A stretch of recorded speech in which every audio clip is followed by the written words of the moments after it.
우리 일상생활에서 가장 많이 찾아볼 수 있는 물질이 바로 제4류 위험물들입니다. 4류 위험물들은 인화성 액체로 석유류가 주를 이루고 있기 때문이죠. 휘발유, 경유, 등유, 아세톤 등 생활에서 흔히 접할 수 있는 만큼 화재 위험 또한 더 크다고 할 수 있겠습니다.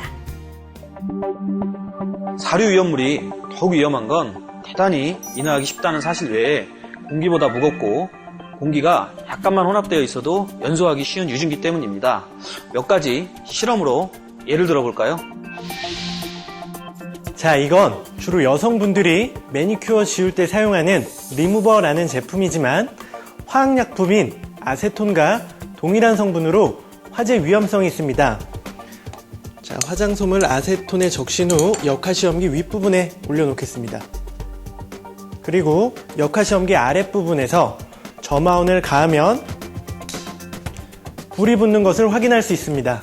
이것은 아세톤의 유증기가 공기보다 무겁기 때문에 역하시험기 아랫부분으로 점점 내려오다 점화원을 만나는 순간 불이 붙는 실험이 되겠습니다. 자, 그럼 이번에는 유증기가 작은 불씨에도 커다란 위험성을 가지고 있다는 것을 좀 더 큰 역하시험기를 통해서 알아보도록 하겠습니다.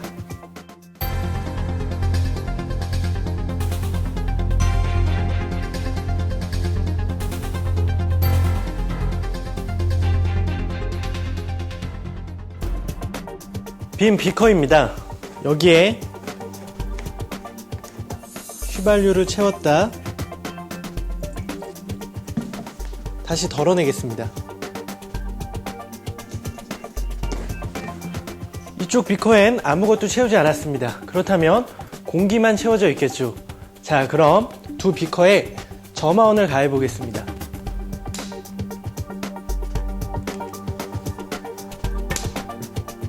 자, 보시는 바와 같이 휘발유의 유증기가 채워진 비커에 불이 붙는 것을 확인할 수 있습니다.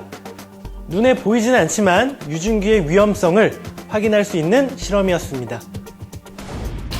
자, 유증기가 더욱 위험한 이유는 이렇게 밀폐된 공간에서는 작은 불티만으로도 큰 폭발을 이뤄낼 수 있기 때문입니다. 유증기가 가득 찬 공간, 바로 화약고인 셈입니다.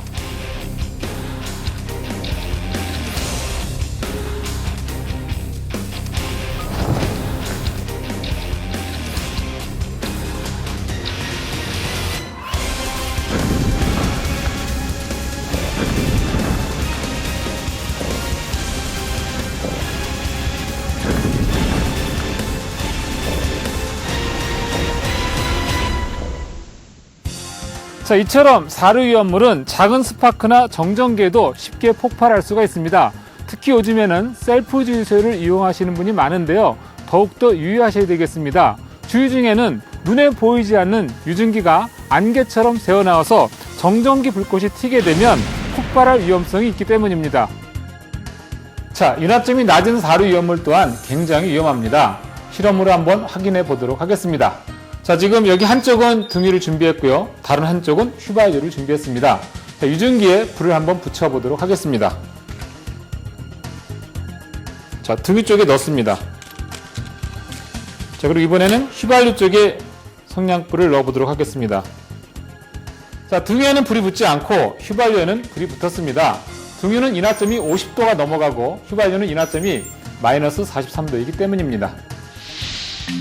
제4류 위험물들의 화재나 폭발은 다양한 현상으로 나타납니다. 먼저 보일오버 현상에 대해 알아보도록 하죠.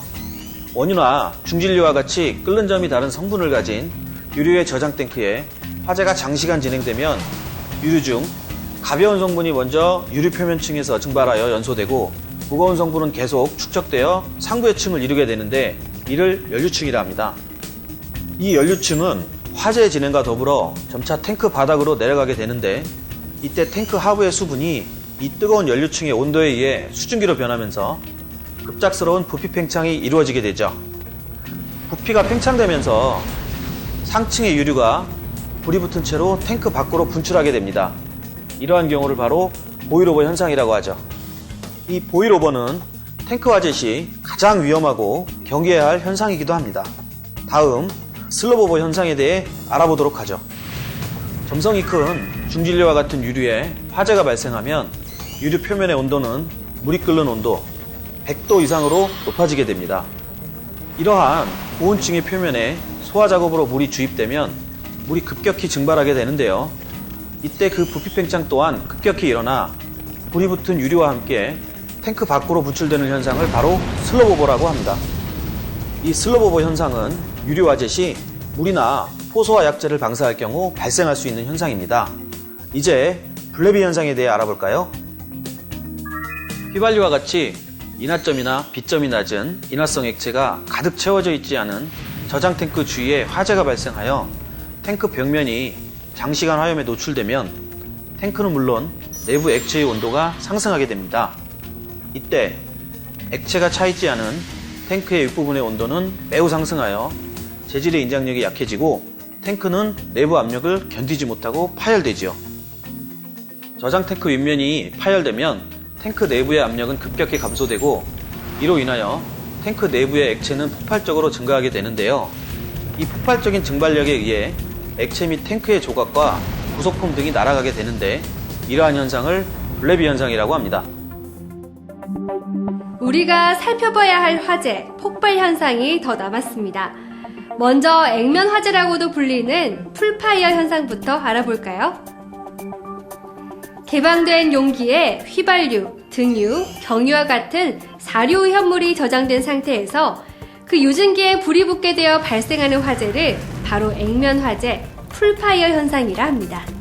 이는 화재 초기에 진화하지 않으면 진화가 어려워 보일오버나 슬로브오버 등의 현상으로 발전될 수 있는 가능성이 있습니다. 마지막으로 분출 화재라고도 하는 제트파이어 현상에 대해 살펴보겠습니다.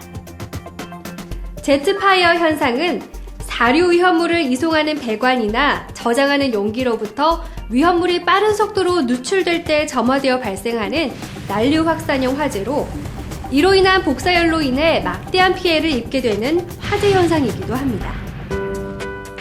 지금까지 사료 위험물의 폭발 현상을 살펴봤는데요.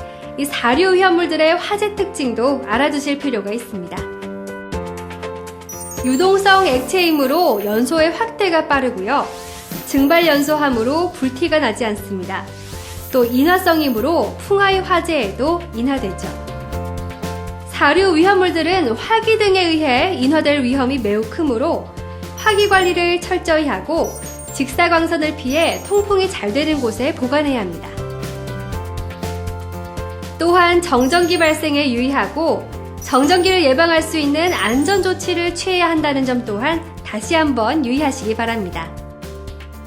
유류가 대부분인 사료 위험물들은 일반적으로 물보다 가볍고 물에 녹지 않는 성질을 가지고 있기 때문에 주수 소화 시 화재면이 물 위에 넓게 퍼지며 확산되는 특성을 가지고 있습니다.